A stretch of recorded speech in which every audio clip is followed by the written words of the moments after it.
everybody? It's your girl, your host, A.Milli, back with another episode of the Sip and Sit. And tonight's guest, I have the pleasure of interviewing one of Tuskegee owns the 4-6, Mr. Cale Charles. He is an artist from our hometown of Tuskegee, Alabama. Shout out to the 4-6. And he has joined me right here in the Sip and Sit. And what a lot of people don't know, and I think Cale probably knows that I've known Cale since he was like a little kid. So it is just really great to see him in his element, doing his thing, and he's so grown up. I'm not that much older than him, but you know, I'm just so elated to have my 4-6 brother on here. So welcome to the Sip and Sit, Cale. Appreciate you. Good to be here. Glad for the invite, man. I'm just happy to be here. Excited for it. Been excited for it since you hit me up. So glad to get started with it. You know, me too. It's like I had to get all my 4-6 people. I'm starting. Yeah. You're the first one. You are the first one from the 4-6 that has come on to the Sip and Sit. I mean, born and raised in the 4-6. Yeah, you already know from the 4-6. So we gotta do it big one time for Tuskegee. So, Cale, I know who you are. So please tell the viewers that don't know who you are. Just tell them a little bit about yourself. For sure. So my name is Cale Charles. I'm an artist out of Tuskegee, Alabama. I'm what I like to call Alabama as fuck, in that I represent all things Alabama. Everything good that I can represent, everything good that I can put on from Alabama. My friends, my family, restaurants, brands, all that. I rock Alabama shit because I love Alabama. Alabama's one of my favorite places in the whole world, and I really like when people don't know where I'm from, because I always hear, you know, people always say, "You're from California." I'm like, I'm really not sure what makes. I guess maybe my accent or my lack thereof an accent. Yeah, you do kind of give off a California vibe. Yeah, but I love telling them I'm from Tuskegee, and they're like, "Dang, you don't sound like you're from Tuskegee." Because my favorite question to ask is, what Tuskegee motherfucker sound like? You know what I'm saying? So, or what Alabama motherfucker sound like. So that's one of my favorite things about myself, that I'm from Alabama. I've been making music since I was 9. I'm 31 now. So, you know what I'm saying? You do the math. I don't even like putting the year like that, because when I do it, it sounds kind of pompous.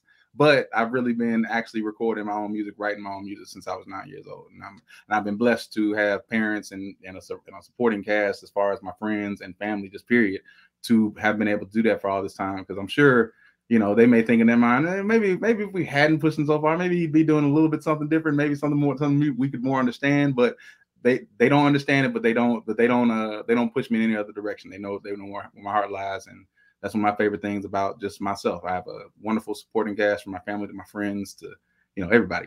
And I love to hear that, because you really do have a huge support system. You know, the friends that you've grown up with, I won't name them, but we know who they are, your inner circle. And I always see you guys supporting each other, whether it's on social media, out in the public, with like you're doing your music. All your friends are there at your shows, right. Whether it's somebody shooting a video, anything, you all support each other. And that's one thing that I love about Tuskegee being from here. We are going to support us. We're going to support our own.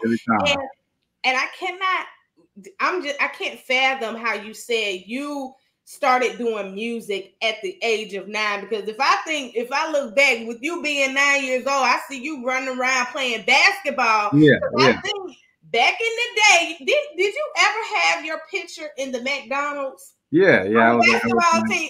See, I remember. See, I'm thinking, you at 9 years old playing the basketball games, but you started doing music at 9. To be fair, I was pretty good in my younger days in basketball. But if you can remember doing basketball at any point in my life, I was doing music too at the same time. Yeah, that's facts. So that's funny though. That is funny, because that is something that growing up, I was definitely a big time basketball player. And I so that's fire that you even remember that.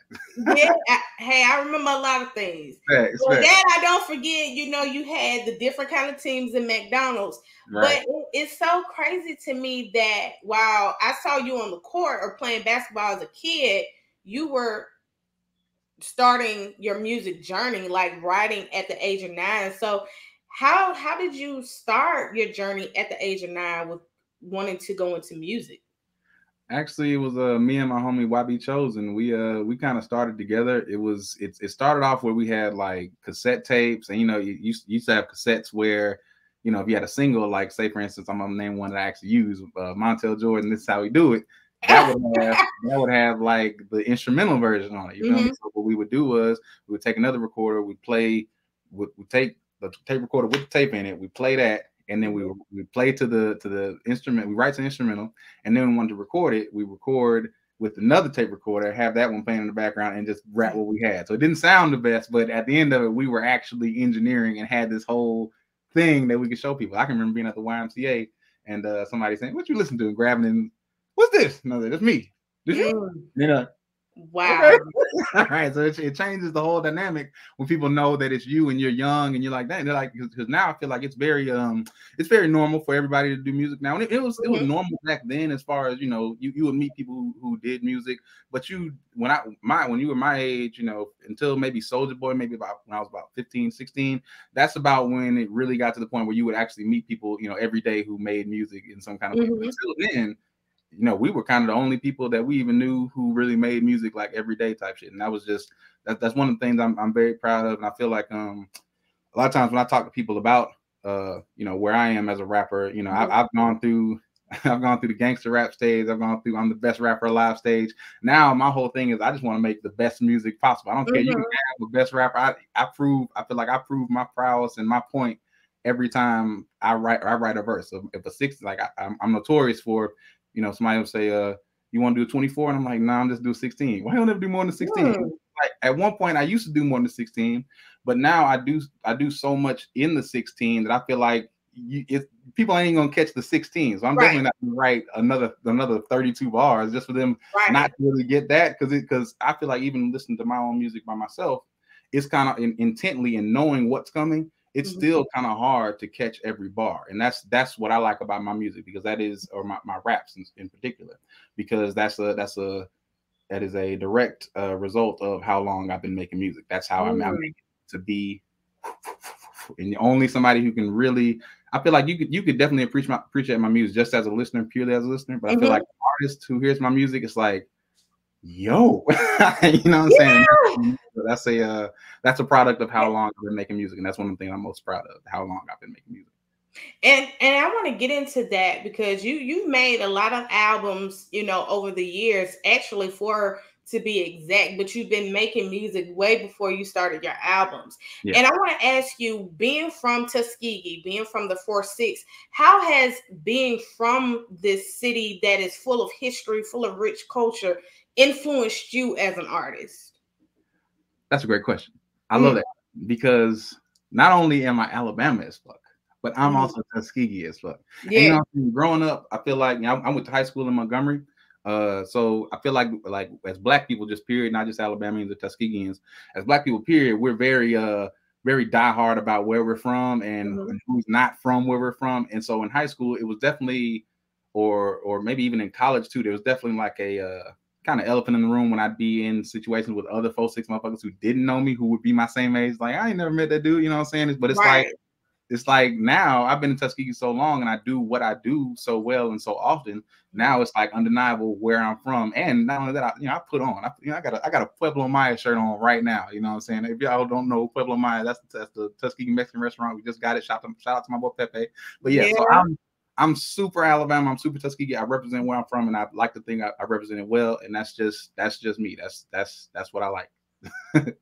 Yeah, and you do rap Alabama and Tuskegee. I see a lot of Tuskegee artists, some of your close friends. You all rep the 4-6. I have never seen anything, you know, like it, because you guys did start your own. Is it your own label? Based off of being from Tuskegee, right? We had so it's so I'm with a lot of what we call imprints. So like, for instance, like I have my own imprint. It's called Elevated Vistas, where I do my thing, and I do blog. I release music through there. Sometimes I'll do specials and everything like that. But as far as like my group, I'm actually involved with 2 groups. One group is Children of the Cotton, which is several of us. And my main group that I'm with right now, the biggest group that you're probably talking about Clubhouse. And Clubhouse AL. And Clubhouse AL is I'm actually the 3 of us from Tuskegee, and that's me, Sip, and Moon. And then everybody else is really from, we got people from Birmingham, we got people from Savannah, we got people from Atlanta, we got people from Cartersville. Yeah, it's we're from everywhere. But the foundation was started in Tuskegee. And it's really crazy how we all linked up, because it was very similar to something like this, where, you know, we would post, when it was just Children of the Cotton, we would post our stuff on YouTube and Twitter and Instagram and all that kind of stuff. And, you know, we had followers like everybody else. And a couple of our followers happened to be my homie Troy and AJ, who just happened to be like less than a mile away, living down the street. And I remember AJ hit me up on SoundCloud. He was like, "Yo, bro, let me mix some stuff for you." Yeah, I'm like, I don't really need to mix. I send him something. And we had like an event maybe 2 weeks later. It was a birthday party for one of my homegirls who went to Tuskegee. And we just kind of like made this big deal out of this show that we were doing as a performance or whatever, like a concert performance, multiple people. And they came through. The homies came through. And that was my first time meeting them. And ever since then, we've always just clicked. So we actually started Clubhouse is actually it's a mash of what they had going, which was Penthouse at the time, and what we had going at the time, which was Children of the Cotton, which we used to our whole thing was club. We used to be in the club.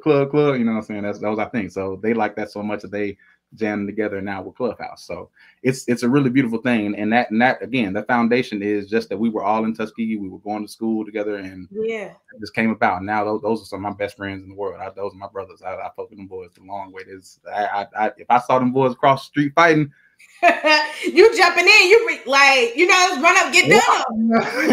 Like I'm down. Them my boys. Them my guys. You know what I'm saying? I love it. I wanna ask you, who have been some of your musical influences as an artist? You know, of course, like I keep saying, the word Tuskegee is rich in music and is rich in culture. But I want to know, who is some of Cale Charles's musical influences?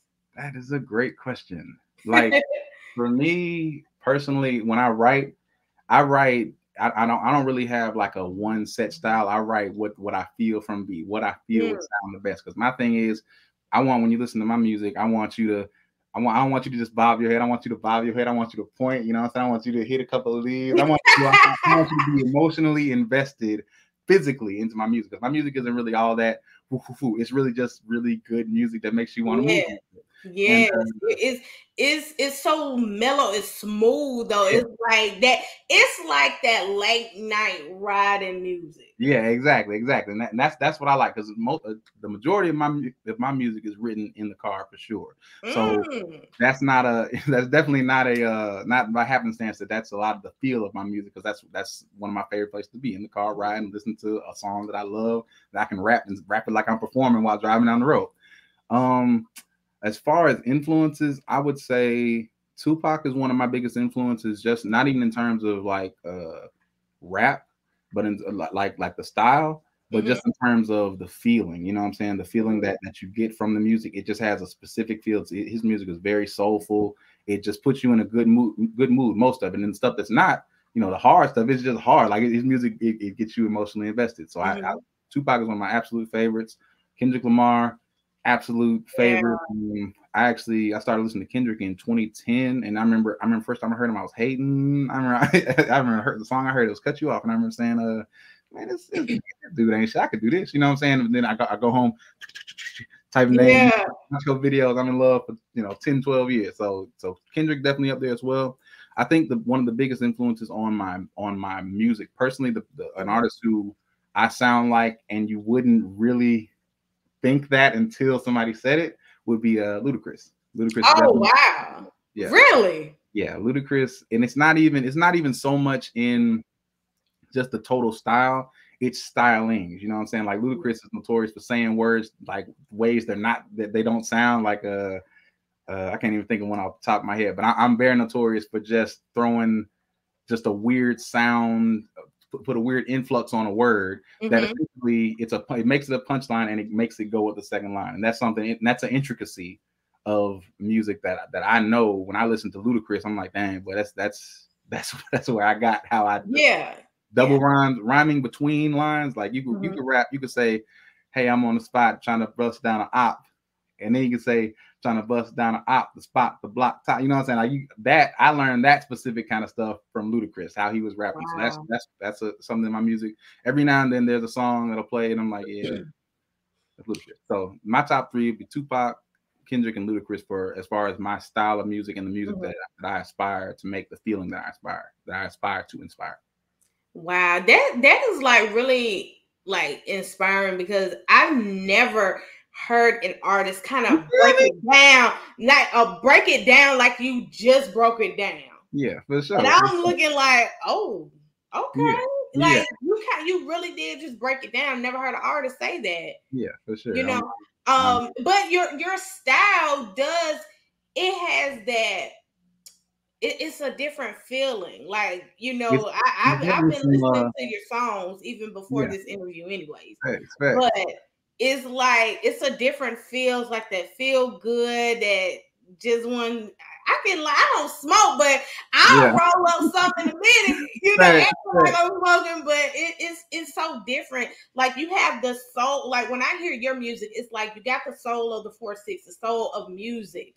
And you have that drive, that hunger, like Kendrick, but it's like the flow, the beat. And then Ludacris, like, even with your new song, your new single, we're going to get to that. What you just said about Ludacris kind of ties into everything. Yeah. And it's a sound that I've never heard before. I'm just going to be real with you. Yeah, I feel you. And it's funny too, because I actually made that song on shrooms. So, you know what I'm saying? Like, it was when I when I recorded it, I recorded 2 songs that day. And the first one I recorded, I played, and I was like, oh, it is hard. I sent it to the producer. About 2 hours later, I listened to it. I said, it's kind of whack. I don't like this no more. But then I recorded another song. The other song turned out to be the one you're talking about, the Misuse. And the Misuse, when I played it back, I was like, I'm not going to send it to him because I'm not sure if I like it just yet. But I think I do. And it took me about a month just living with it and playing it. And then one day I just said, you know what? This is hard. The bars are there, the nuance is there, the hook is there. It's got a nice, cool bridge that kind of ties. So I feel like the bridge feels like it feels like some Southern Texas shit meets 50s R&B. That whole Misuse, that whole part. Like, I love that particular song because it's just, if you listen to it, it makes you stop. It's like, what is this? Like it's kind of like an R&B song, but then it's got this reggae tone to it. Then at the end, it kind of feels old R&B. It's got a lot going on, and you can definitely tell that I wasn't in my in a normal state that day. But I love that what came out was something that I'm really proud of, and I dropped it because it was something out of left field, something unexpected, and something that I still felt like could hold its own against anything else in my catalog because of what I managed to do. And it definitely is holding its own, and we're gonna get to that because I got a lot of questions. I got a lot of questions on this new single, but I do want to ask you, as you being an artist and more so an independent artist, what has been like the biggest misconception of an independent artist in your own words? What is like the biggest misconception? That anybody gets it on their own. That's the misconceptions that anybody is doing it on. If they say they're out here doing it on their own, they're lying. They lying or they're selling drugs. I mean, or both. So, now, you definitely right. I feel you on that. Right. So, but yeah, I feel like, you know, the same way you asked about the Clubhouse. You know, Clubhouse is a faction that came from another faction that came from another faction that came from another faction. You know what I'm saying? So that, you know, I can sit here. You know, I write all my own music for sure. I make some of my beats. I don't make all my beats.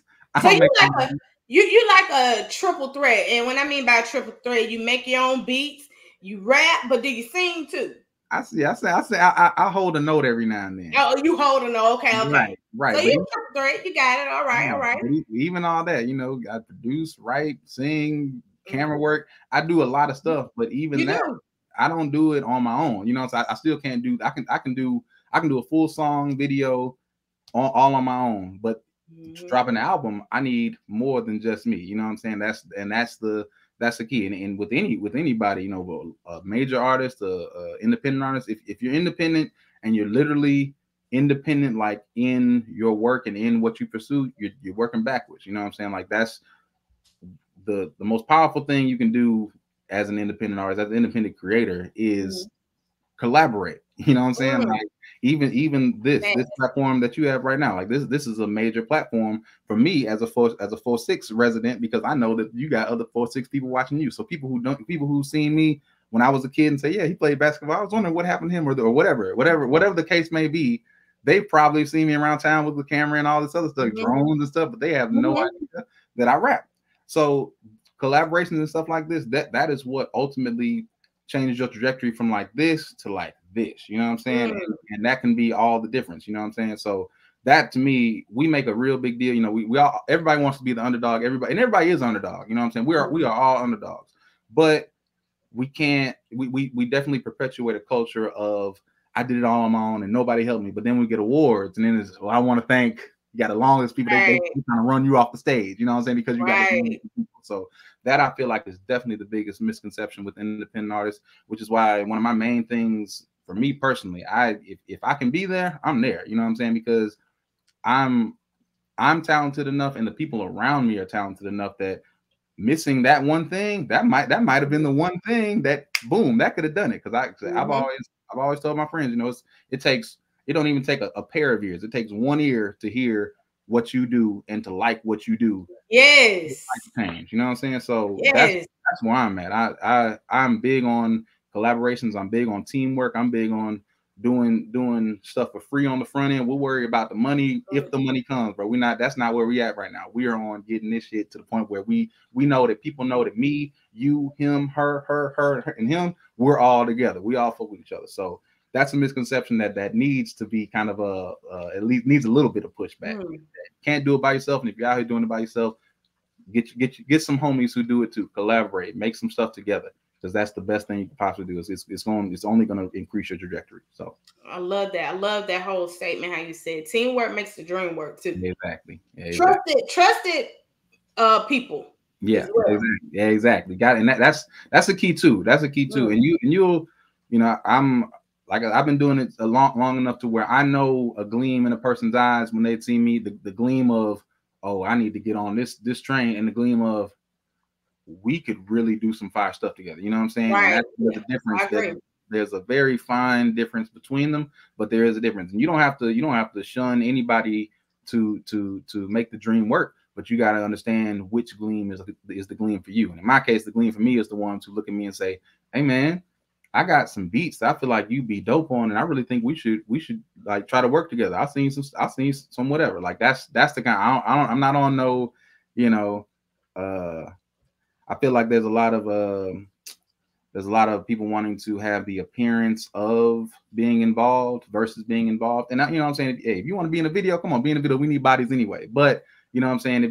When it comes down to people who are actively with me, people who are actively supporting and there when I do things, like those are the kind of people you want to be. People who have put in the work, put in the hours, and put in the support for you to not only rise, but for you to support them too, because that's another major that's right there. Yeah, that's so true. With you having so many years as a artist, what advice would you give to someone that is looking to, you know, step out on faith and start, you know, their career as an artist, or looking to dabble as an artist but don't know the ins and outs? What advice would you give to them? My best piece of advice, I've said this on other interviews as well, but my best piece of advice for anybody who wants to start making music, doesn't know where to start, the first place, get your own equipment. Don't pay to get studio time. Paying for studio time is fine. It is extremely costly. By the time you in your 5th studio session recording your 3rd song, you're like, damn, I spent $800 in here.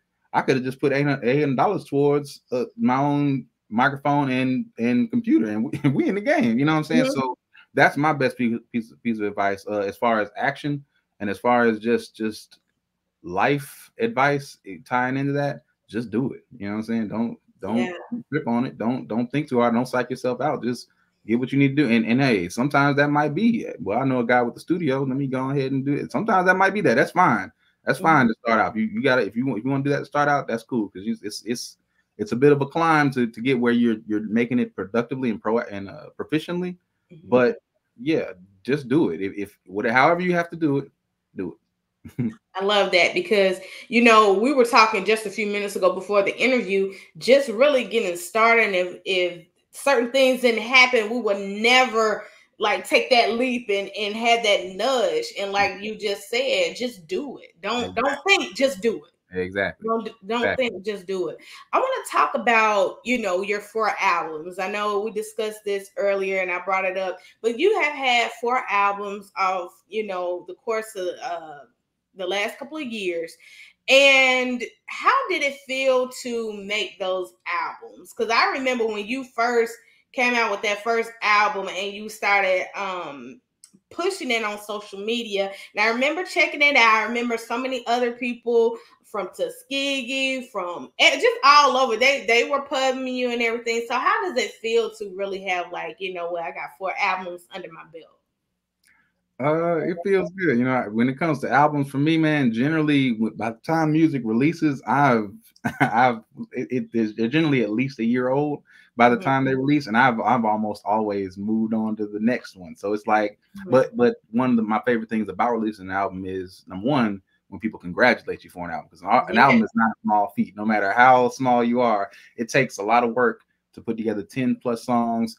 And especially if you're doing it the right way, where you're buying the beats, you're buying the rights, you're getting the mix, you're all that. Like, and if you're independent, that's coming out of your own pocket. So one of my favorite things is when people congratulate you about the album, because that's very that's a very it's I'm not looking for the word kind. It's a very you got to give you your flowers. I have to give you your flowers.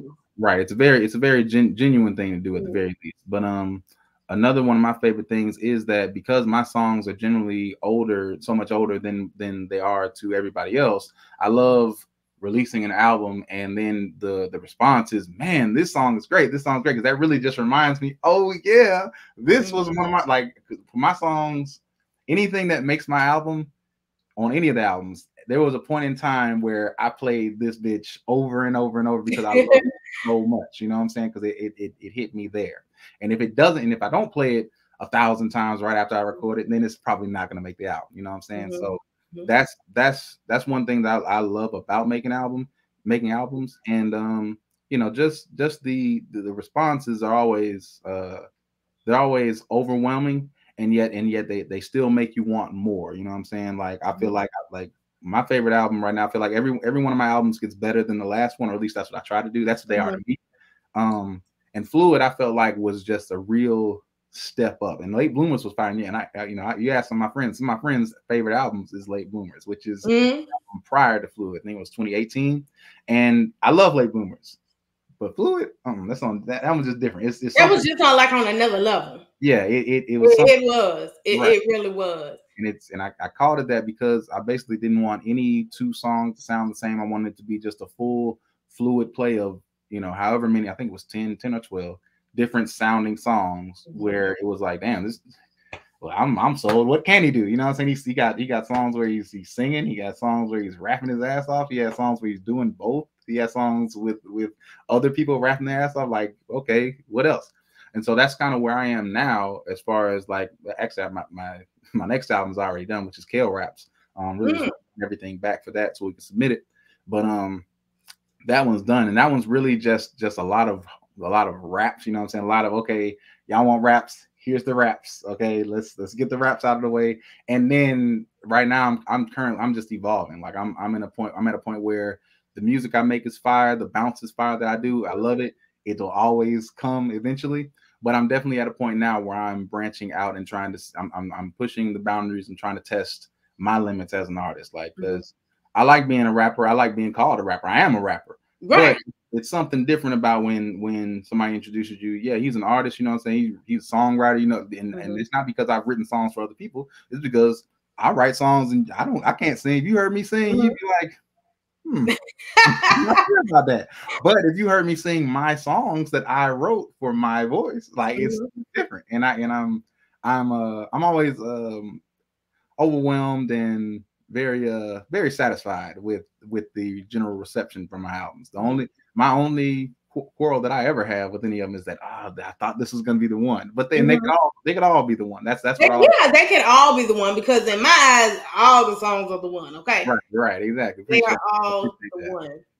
I want to ask you, with you just talked about, you stepping out on, on another different sound, and that brings me to your new single called The Misuse or The Misuse. And I Yeah. want to know, what was the inspiration with you coming up with this single and the name behind it?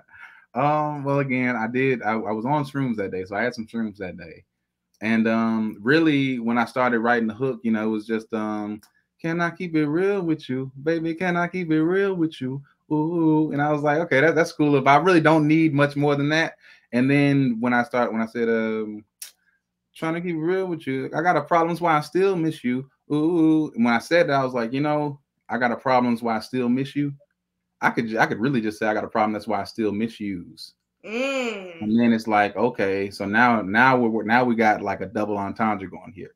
So the whole thing is the whole song. If you listen to the song, now what would you say the song is about? If you had to say about anything. Oh, now it's funny because in the first part when it said, "Can I keep it real with you?" And I'm like, to me, it's like, this is my song because I'm gonna keep it real with anybody. Because let me just tell you how I feel. Let me just be blunt with you. Like, that's how I think it is. You're talking about, hey, let's squash the bullshit. Let me just keep it real with you anyway. That's how I feel. Yeah, facts, and that's pretty much that is a perfect interpretation of the misuse. But then you got the misuse, which kind of it's basically a double entendre. The song is a song, like when I started writing it, I was writing it to be about missing somebody. But then as I started writing it, especially when I got into the verse and I got into rapping it into this Jamaican accent, I said, you know what? That and see, yeah, it was giving me when I was like, Cale kind of snapping on this Jamaican accent, and I was like, I had to look. I'm like, is this Cale for real? Like it had, but the beat, the words, the lyrics, it just flowed in but the visual just put me in another place. Facts.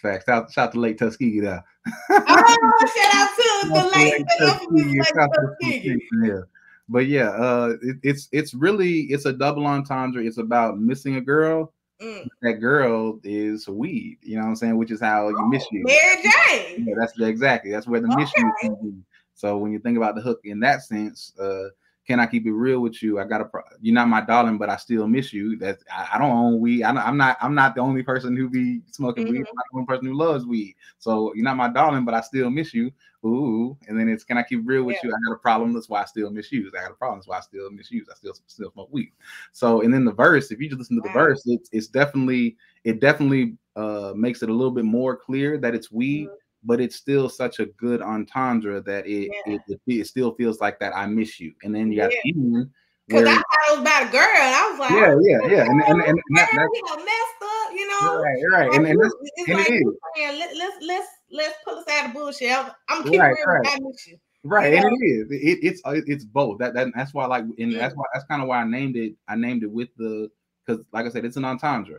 So I named it where I plaster the entendre in front of your face. It's kind of like a clue. It's like, okay, it's the misuse, which is obviously it's what it sounds like. I miss you, but it's also the misuse because what I miss is weed, and because I'm addicted to weed. That's what the song is basically. It's like a Puff Magic Dragon kind of thing. And I don't see a lot of artists doing that these days. Yeah, that's why to me it was so different and so creative. Because I'm looking at the misuse and then the misuse. Okay, I know it's about a girl from my interpretation, but you don't see a lot of artists doing that now.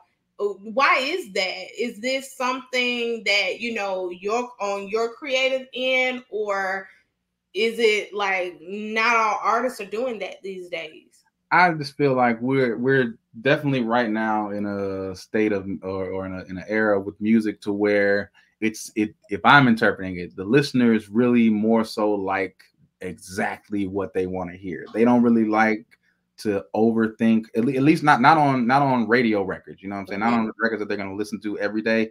They don't like to overly think about it. They like for it to be, boom, this is what I'm talking about. Like, and things coming to my mind. I hate to even put them out there like that, but what's the throw babies, you know what I'm saying? They want stuff that's like, here's what we're talking about. No real imagination to it, which is fine. You know, I have no issue with that. You know, I like all the songs like everybody else. But that is something that is I feel like indicative of somebody who like really has been making music for a long time, because not only like could they like I could fit in the spectrum of whatever rapper I wanted to be, which is kind of my whole point about being whatever rapper I want to be. You know what I'm saying? Whether that's Cale Charles from Alabama, whether that's Cale Charles from Jamaica, sounding like, you know what I'm saying? It's just that's the that's the that's one of the ingredients to my music. My music has a real thoughtfulness about it, and it's not always um it's not always straightforward. I feel like what the thing that about my music that is straightforward is that it's a very talented person doing the music, and that alone is what'll make somebody lean in. And what you're doing on those records is what's going to make them close the door and stay. You know what I'm saying? So that's what I try to do. I love that answer. I mean, see, Cale, you breaking stuff down to a sister. Yeah, I am really breaking it down. Like you need to be a professor. Well, you did say your one of your influences was Tupac, and Tupac he was like a professor of music and stuff. So it is like you have broken it down. I do want to ask you, you know, we're getting on with the end of 2022. Do you have any new projects lined up? I know you talked about that you finished your album. So any news on when that is going to drop and what kind of projects you got coming up in 2023? For sure. I think it's pretty. I think I'm safe to say I'm probably gonna drop Cale Raps in November, late November. So that's coming soon. There should be some visuals coming for that soon. I basically spent the last 2 years kind of writing, recording, and really the last about year just trying to get visuals done and getting promotional things done so that when I say, hey, it's dropping on this date, that's when the rollout starts. I'm not doing any extra work. All I'm doing is uploading what I already got. And what I already got is a lot of good stuff, a lot of fire stuff, a lot of stuff that's in-house done by myself, done with friends, done with professionals. So that's coming for sure. And as far as other albums, I have so much music. I think this live is still up on my page right now. I went live maybe at the beginning of this year or the end of last year, where I played like 8 songs from like 5 different projects, and I would say probably 4 of those projects are done. So if I have it my way, I would say maybe an EP in December. Okay. And the Clubhouse project should be wrapping up pretty soon. I'm pretty sure we're just about done recording for that. We might got to clean some stuff up, but that should be coming really soon as well. And that one is crazy. Like the people we have on that, this just the artists themselves that are in Clubhouse are fire. But we got some of our reach definitely shows within this coming Clubhouse album. So Clubhouse, I would say, is probably going to be after Cale Raps, but definitely those 2 are probably the most soon coming. If no Clubhouse project is out by December, then you're probably going to see some more of me as far as an EP. All right. Well, I cannot wait for you to drop those projects. And one thing I can say about you, you have been consistent, like in your music, especially with the visuals. I mean, very, very consistent. And I cannot wait to hear the new album and all the new projects that you have coming up. And I do want to ask you, with you being an artist, do you have any shows coming up that we can come and support you or promote for you? Right now, I don't have anything set in stone. I'm actually looking to do something for Tuskegee's homecoming. I'm trying to put that together now, super last minute. But I feel like if we can do it the way that I'm trying to do it, that's going to be really dope. And if I can get that set, probably hear about that in the next week or so. Probably going to get something going out there. So I'll be performing at that. And as far as anything else, nothing else I can think of right now, but that's kind of the grind of independence. As soon as it's just like when you drop projects, that's when they're like, hey, you want to perform? You want to perform with that? So that should be coming pretty soon. I'm actually trying to get a 3-city tour set. 3-city wow. Yeah, so I'm trying to get all that set. You got to keep me updated with that. Oh yeah, I got you for sure. It's gonna be pretty easy for all them 3 cities that we're looking at right now, it should be pretty easy for if you wanted to catch every city on the tour. They ain't that far apart. You can't catch it. So for sure, you want to catch one, you can catch one. You want to catch two, you can catch two. So we want to catch them all. For sure. We want to catch them all. For sure. So I'll give you the cities and dates ASAP as soon as I can lock them on in. But that's definitely the move. The move is definitely, you know, us as Clubhouse and me myself just doing more stuff where we're the curators, because, you know, again, we have a lot of reach just within our own network that hasn't come from doing anything, you know, outside of doing just what we do. Like I was in Jid's video maybe last year or the year before last, 2020, where he came down to Tuskegee. He had a song called Tuskegee, and I actually met Jid just you know, just Twitter. You know what I'm saying? I know him. I saw that video. Yeah, I remember seeing that video. I saw him. I met him maybe 2010-ish. You know what I'm saying? Just on Twitter. Just he was a rapper. I was a rapper. We made a song together. Never released it, but we met each other maybe in 2015. And you know, he's just a real dude, real nigga. And you know, he hit me up before he came down to ski. He's like, yeah, man, I was thinking about coming down here. I just need somebody to show me around, show me some good places, do some videos. Hit me up, and you know, that was that. And we have, you know, there's so much stuff. And you know, that's just one of the people that we have, you know, in our reach. And you know, so it's really exciting every time we drop stuff, because we know that people are looking. We know the right people are looking. We know that people are taking notes. The right people are looking, who can elevate us, and the right people are looking as consumers who can also elevate us. So that's the move. So we coming out hard. We coming out hard to end 2022, and 2023 should be ridiculous for real. I'm not holding back no more music, and I'm not holding back music.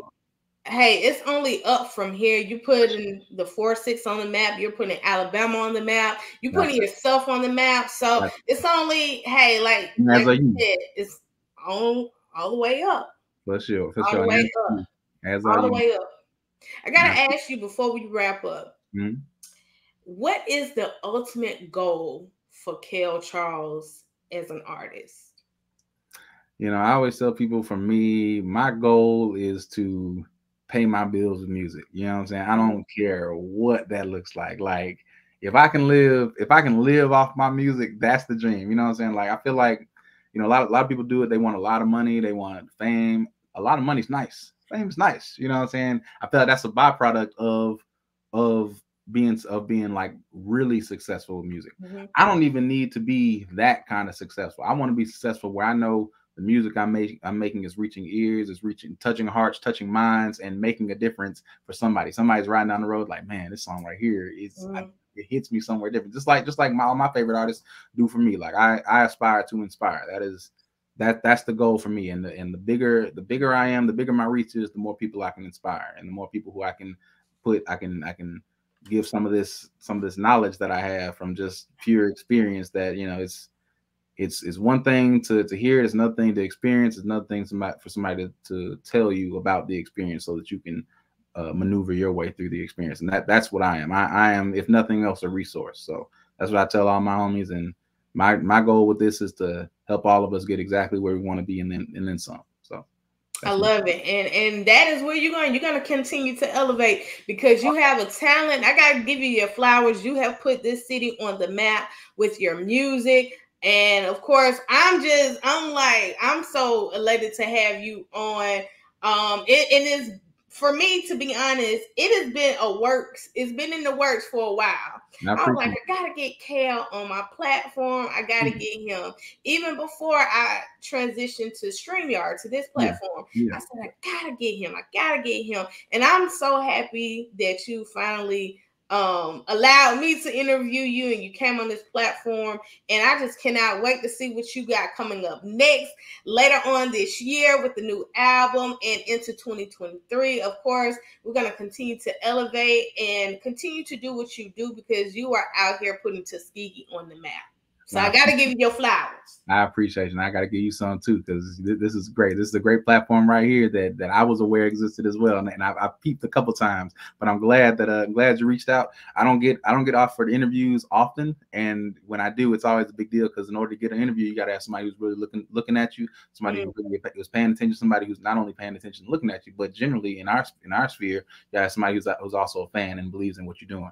So I appreciate you for believing in what I'm doing. I appreciate you for appreciating me. me, and I appreciate you and your platform as well. And I can't wait to come back on your platform. Maybe we can do some album reviews or something together. Oh yeah, now that would be dope. That sure. really would be dope because, like I said, anybody that comes on to Sip and Sit is family now. Yeah. Like you when you been family, like I knew you since like you little, you know what I'm saying. But now it's official, like literally, you family now. So you got to come back. We're gonna do something. You already know we back. We can do something. Just let me know. Let me know where I need to be. Of course, man. Yeah. Cale, drop your Instagram, your Twitter, and where people can follow you, where they can get your music, all of that good stuff. On everything except Twitter, my screen name is @Cale Charles. On Twitter, it's going to be @Cale COTC. Generally, if you search Cale Charles on any website that you can think of, Google, Cale Charles be trying to whoop my ass in this search bar, but you know what I'm saying, I've been kind of overtaking them those so far. So y'all just keep looking me up. But yeah, Cale Charles on everything, you'll find me.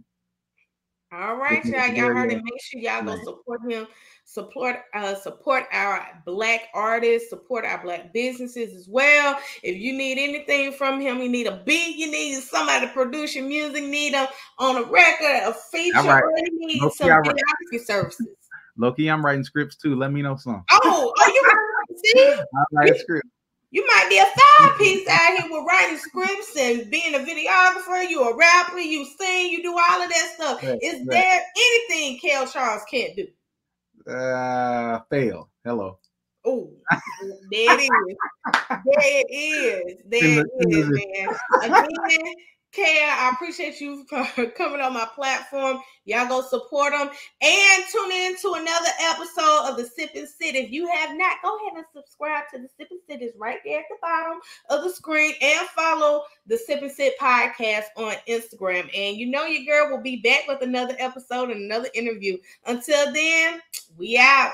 Peace.